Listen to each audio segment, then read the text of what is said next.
कुणाल पाटलाचे नातेवाईक रावळ रोशन पाटील यांना 2 एकरासाठी 4.5 कोटी रुपये दिले आणि इथे शेतकऱ्याला मात्र 4 लाख रुपये द्यायचे आहेत. हा जो अन्याय केलेला आहे तो बंद झाला पाहिजे. नमस्कार, मी संभाजी पगार आणि तुम्ही पाहत आहात लोकशाही माझा SP न्यूज इंडिया. धुळ्यात खळबळ, शेतकऱ्यांच्या जमिनी लाटणाऱ्या हरामखोरांनो थोबाड उघडा. अनिल अण्णा गोटे यांचा कुणाल पाटलांवर भीमगर्जना. धुळे प्रतिनिधी. महसूल विभागाचा अंधेर नगरी चौपट राजा कारभार, मंत्र्यासंत्र्यांच्या नातेवाईकांचे लाड आणि सामान्य शेतकऱ्यांची क्रूर थट्टा. या विरोधात लोकसंग्रामचे नेते माजी आमदार अनिल अण्णा गोटे यांनी पुन्हा एकदा रणशिंग फुंकले आहे. रेल्वे मार्गाच्या मोबदल्यावरून त्यांनी आमदार कुणाल पाटील आणि राज्य सरकारवर शब्दांचे आसूड ओढले असून कोंबडा आरवतो खूप पण अंडे काही देत नाही अशा बोचऱ्या शब्दांत मुख्यमंत्र्यांचीही खरडपट्टी काढली आहे. ठळक मुद्दे. अन्याय की दरोडा. व्यापाऱ्यांना 58,000, शेतकऱ्यांना 46 रुपये.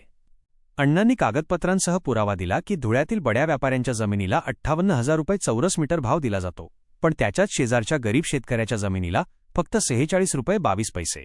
हा विकास आहे की शेतकऱ्यांच्या उरावर घातलेला नांगर, असा संतप्त सवाल गोटे यांनी केला आहे.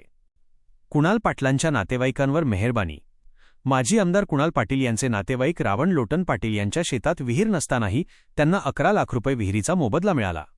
इतकेच नाही तर काल्पनिक फळझाडे दाखवून 2 एकर जमिनीसाठी तब्बल 4.5 कोटी रुपये लाटल्याचा खळबळजनक आरोप गोटे यांनी केला आहे. झाडांच्या किमतीत घोटाळा. नेत्याच्या नातेवाईकाच्या लिंबाच्या झाडाला 6,000 रुपये आणि सामान्य शेतकऱ्याच्या वर्षानुवर्षे जपलेल्या झाडाला फक्त 400 रुपये.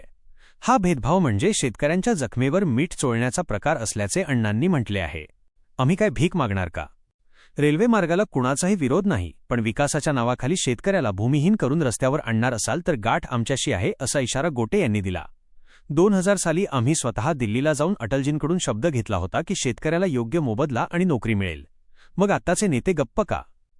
हे नेते म्हणजे जीभ कापलेले पोपट आहेत का? अशी विखारी टीका त्यांनी केली.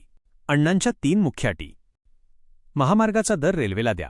जो भाव 2013 मध्ये दिला त्यापेक्षा कमी भाव 2026 मध्ये देणे हा चमत्कार थांबवा. 2. घरातील एकाला रोजगार. 40 आर जमीन जाणाऱ्या कुटुंबाला नोकरी द्यावीच लागेल. 3. समान मूल्यमापन. फळझाडे आणि जमिनीच्या किमतीत नातेवाईक आणि सामान्य शेतकरी असा फरक करू नका. शेतकऱ्यांनो, आता जर गप्प बसलात तर भीक मागण्याची वेळ येईल. सरकारला ठिकाणावर आणण्यासाठी शेतकरी संघटनेसारखा पुन्हा एकदा संघर्ष करावा लागेल हे निश्चित, असा इशारा माजी आमदार अनिल अण्णा गोटे यांनी दिला आहे. धुळ्याच्या आणि उत्तर महाराष्ट्राच्या अशाच परखड बातम्यांसाठी पाहत रहा लोकशाही माझा SP न्यूज इंडिया.